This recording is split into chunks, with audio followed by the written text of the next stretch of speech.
Сергей Боруздин «Черное море». Вот оно, море черное. Смотри, какое просторное. Его не обнять руками, его не измерить шагами. Оно как чаша большая, но без конца и края. В море вода соленая, то черная, то зеленая, синяя или красная. При разной погоде разное. Как море назвать такое? Люди гадали долго. Москву назвали Москвою, Волгу назвали Волгой. Люди долго гадали и Черным морем назвали. Море не стало спорить, остаться черным решило, но старое Черное море чернее, чем раньше было. Вот оно, море просторное, бьется о скалы горные. Около моря черного люди становятся черными, люди на солнце жарятся, море прохлады веет.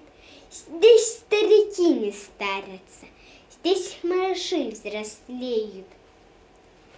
Люди ныряют, как рыбы, в ону разрезая грудью, и вряд ли рыбы могли бы плавать, как плавают люди. Рыбы на дно опускаются, крабы от берега пятятся, туда, где в камнях скрываются всякие каракатицы. Они оседрали воду, море они оседрали. Они ведут пароходы, где раньше лишь рыбу гуляли.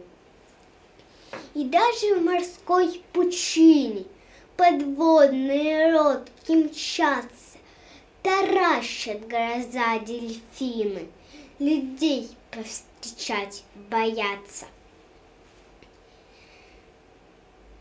Вот оно, море просторное, в море барашки белые. Около моря черного люди становятся смелыми.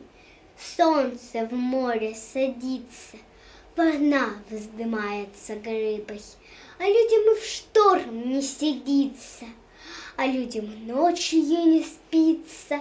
Они охраняют границы и ловят разную рыбу. Гудки пароходные будет ночь на морском просторе. Вот и выходит, что люди сильней и красивее моря.